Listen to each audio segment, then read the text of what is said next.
Bonjour tout le monde, ici Monsieur Cacahuète et Zou et Carla et Neige qui sont à côté de moi. Aujourd'hui nous sommes samedi 22 juillet 2023, il est déjà 17h53. Dans ce nouvel épisode de À découvrir sur Crunchyroll, je vais vous parler de l'anime A Couple of Cuco qui existe également en manga papier. J'ai regardé sur Amazon, le manga papier est vendu 7,20€. C'est édité par Pika, si je dis pas de bêtises. Alors, A Couple of Cuco, donc c'est vrai que le nom est en anglais, je ne sais pas trop pourquoi. Par contre, sur Crunchyroll, il est possible de le voir dans plusieurs langues. On peut le voir doublé en français, en anglais, en allemand, en hindi et dans d'autres langues. Nous, on l'a vu doublé en français. Le doublage français est très bon. Alors, pour l'instant, il n'y a qu'une saison. Il n'y a pas vraiment de fin, c'est plutôt une fin ouverte avec certaines choses qui resteront encore à expliquer.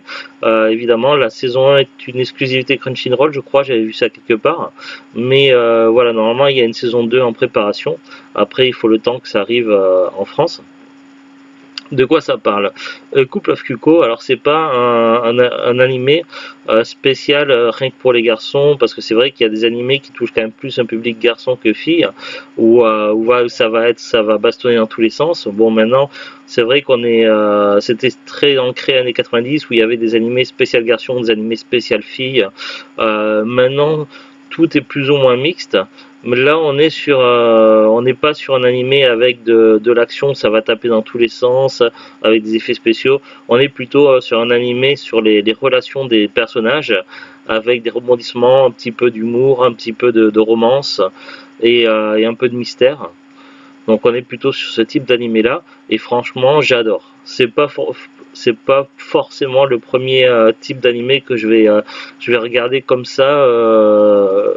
C'est pas ce qui va attirer mon œil comme ça, mais voilà, j'ai mis cet animé là un peu au pif en me disant je vais regarder un épisode ou deux, voir si ça me plaît, et franchement j'ai accroché, j'ai adoré.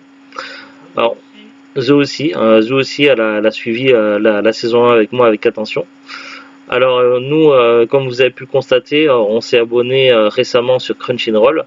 Alors forcément, histoire de rentabiliser un petit peu l'abonnement, même si l'abonnement coûte pas très cher, je vais tester un petit peu tous les animés qu'il y a, en partant en préférence sur ceux qui ont des doublages FR. Comme ça, Zou peut suivre avec moi. Donc, je vous en parlerai après au fur et à mesure. Après, il se peut que certains animés ne nous plaisent pas. À ce moment-là, on ne regardera qu'un épisode ou deux et puis c'est tout, on passera au suivant. Zou, effectivement, elle a des problèmes de vue, donc ça on en a parlé dans d'anciennes vidéos, ce qui fait que pour elle, c'est plus intéressant les animés doublés en VF plutôt que de devoir lire les sous-titrages. Alors, maintenant, parlons de l'histoire.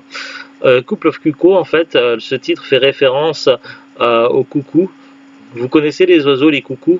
En fait, ils ont une particularité, c'est-à-dire qu'ils vont pondre leurs œufs dans le nid d'autres oiseaux, et du coup, ils vont laisser les autres oiseaux élever leur enfant. Grosso modo, c'est ça. Alors pourquoi A Couple of Cuco, ça fait référence au coucou? Tout simplement parce qu'en fait, il va y avoir deux enfants qui vont être nés le même jour, mais suite à un petit problème dans l'hôpital, les bébés vont être intervertis, ce qui fait qu'ils ne vont pas être élevés dans la bonne famille. Et il se trouve que lors de leur anniversaire de leurs 17 ans, deux enfants qui ont été élevés sans se connaître et qui n'étaient pas dans la bonne famille vont se rencontrer par hasard. Il s'agit de Nagi et d'Erika. Nagi, alors pour le présenter, c'est le lycéen studieux qui est à fond dans les études et qui ne jure que par les études. En plus de ça, il est amoureux d'une autre jeune fille qui s'appelle Hiro, qui a les cheveux violets, qui est super douée en tout ce qu'elle entreprend et qui est tout le temps classée la numéro 1 dans le classement de son école. Et du coup, pour attirer l'attention de cette fille, de Hiro, Nagi va pousser ses études au maximum pour essayer de la battre, d'avoir de meilleures notes qu'elle, de façon à attirer son attention et pouvoir peut-être un jour sortir avec elle. Ça, c'est son objectif. Sauf que du coup, sa rencontre avec Erika et le fait que les parents vont les convier à un rendez-vous, ça va bouleverser toute sa vie. C'est-à-dire que Les parents qui ont pris connaissance des deux familles de le fait que les enfants ont été intervertis, mais ils ne veulent pas ils veulent connaître leur enfant. Récupérer leur enfant. Oui, mais comment on appelle ça quand c'est du sang? Leur enfant biologique. Biologique, voilà. Chaque famille veut apprendre à connaître leur enfant biologique, mais ils ne veulent pas perdre non plus leur enfant qu'ils ont élevé pendant 17 ans. Ce qui fait que ça a créé un dilemme dans les deux familles. Et pour eux, la meilleure solution pour résoudre ce problème et qu'ils puissent toujours continuer à voir leurs enfants et à ce que leur famille soit unie, c'est tout simplement de fiancer Erika à Nagi. Sauf que Erika ne voulait pas d'un mariage forcé et Nagi lui a des vues sur Hiro. Bref, tout ça, ça va mettre un petit peu le bazar et pour continuer à foutre encore plus le bazar, la famille biologique de Nagi, elle est très riche, elle possède beaucoup de maisons, d'hôtels, de complexes. Du coup, ils vont fournir une maison à Erika et à Nagi et ils vont leur demander de vivre temporairement dans cette maison pour apprendre à se connaître et et commencer à se débrouiller dans la vie d'adulte. Du coup, ils vont se retrouver à deux dans cette maison, à devoir faire face à tout ça, à cohabiter et à apprendre à cohabiter et à faire face à tout ça. Sauf qu'en parallèle, le fait qu'il y ait ce secret autour d'eux, ça bouleverse tout. Parce que à la fois, Nagi, il a ses fiançailles forcées avec Erika, mais il veut impressionner Hiro. En parallèle, il y a Sachi qui apprend que son frère n'est pas son frère biologique, et du coup, elle a certains sentiments ambigus, et ce qui fait que toute cette situation la contrarie, et elle ne sait pas comment elle doit gérer ses propres sentiments à elle. Du coup, on a Nagi qui va se retrouver au milieu de ces trois jeunes femmes. En plus de ça, donc Sachi va décider elle va apprendre également à connaître sa sœur biologique Erika, ce qui fait qu'elle va également vivre sous le même toit. Elle va s'installer dans cette fameuse maison, ce qui fait qu'on va avoir ces trois personnes qui vont être continuellement dans cette maison. Et puis ils vont se voir régulièrement avec Erika à faire des sorties, et également à s'entraîner dans les études, avec Hiro, je veux dire. Ce qui fait il va y avoir continuellement autour de Nagi ces trois jeunes femmes. Et puis Hiro a également on va apprendre au fur et à mesure de l'histoire de la saison 1 que Hiro a également certains sentiments envers Nagi. Et évidemment, elle qui est très dans la rivalité, elle va se rendre compte que même si elle adore Erika et Sachi, qu'elles sont quand même ses rivales et qu'il va falloir qu'elle se mette en avant si elle veut avoir un jour ses chances avec Nagi, sachant qu'elle-même elle est fiancée avec quelqu'un dont personne ne connaît l'existence. Que c'est oui, parce que les parents d'Hiro, comme s'ils gèrent un temple, ils ont fiancé Hiro à sa naissance, donc ce qui fait qu'il y a également cette affaire-là du côté d'Hiro, ce qui fait que c'est tout un bazar.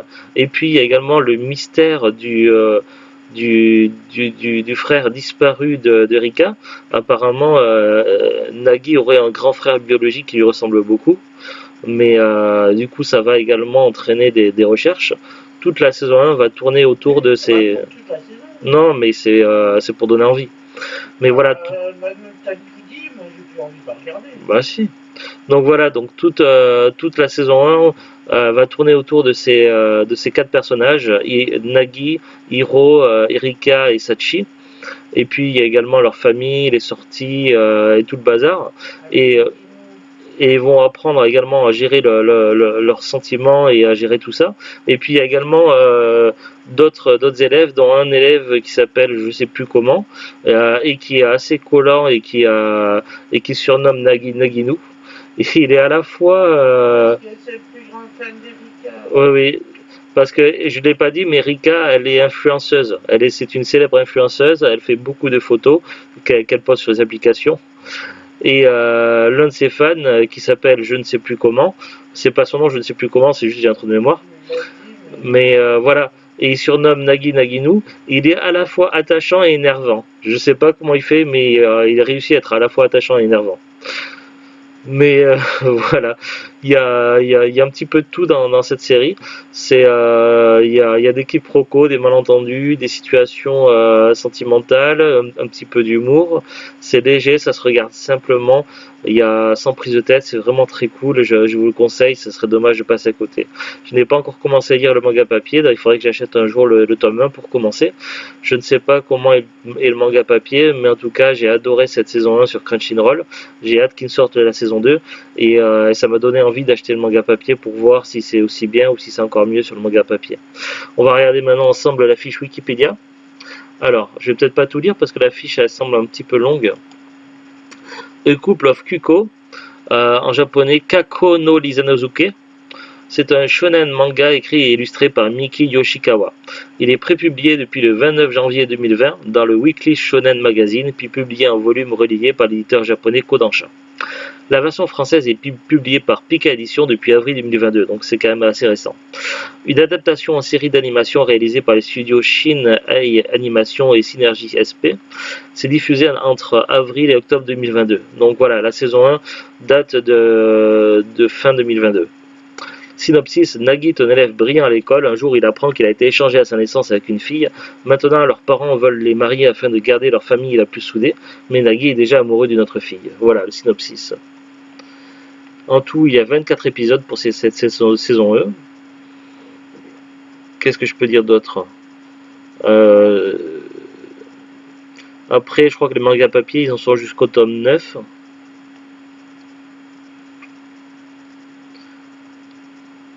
Et par contre, au Japon, ils en sont allés beaucoup plus loin que ça. Donc après, on va voir. Et donc là, ils parlent de chapitres. L'animé. Alors, qu'est-ce qu'il y a sur l'animé? En avril 2021, une adaptation en série télévisée est annoncée. La série est animée par les studios, donc ça j'ai déjà lu. Alors tout ça j'ai déjà lu. La série est répartie en 2 cours consécutifs. Crunchyroll possède les droits de diffusion en simulcast de la série dans les pays francophones. Depuis 7 mai 2022, la plateforme propose également une version doublée en français de la série. Celle-ci est dirigée par Kaola Aaba, par des dialogues adaptés de Maud Gillet et Sébastien Montagne. Kyoyo Yoshioka, chanteuse du groupe japonais Ikimono Gakari, interprète le premier opening de la série intitulé Dekoko Boko, tandis que Sangatsu no Fantasia interprète son premier ending intitulé Shikaku Umei. La seconde opening de la série intitulée Glitter est interprété par le groupe Sumika, tandis que son second ending intitulé Hello Hello Hello est interprété par Eir Aoi. Bon, voilà. Apparemment, oui, dans le second ending. Donc, dans la deuxième moitié de la saison, il y a une intro et un ending différent. Je comprenais pas les mots qu'il disait, je croyais qu'elle disait hello. C'est peut-être hello. Après, voilà, les épisodes sont numérotés de 1 à 24. Le dernier épisode s'appelle « Ce qui compte à nos yeux, c'est que vous soyez heureux ». C'est un épisode satisfaisant, l'épisode 24, bien qu'il y a encore des choses à creuser et qu'on aimerait bien savoir avec qui va finir Nagi. Donc voilà, c'est avec impatience que j'ai hâte qu'il sorte la saison 2 sur Crunchyroll. Et puis en attendant, je pense que quand j'aurai la possibilité, à la fois financièrement et aussi du temps, je m'attaquerai à la collection des mangas papier de Couple of Kuko. Ça m'intéresse beaucoup. Voilà, est-ce que tu as des choses à rajouter, Zulut? Allez, à très bientôt tout le monde. Salut, salut. Au revoir.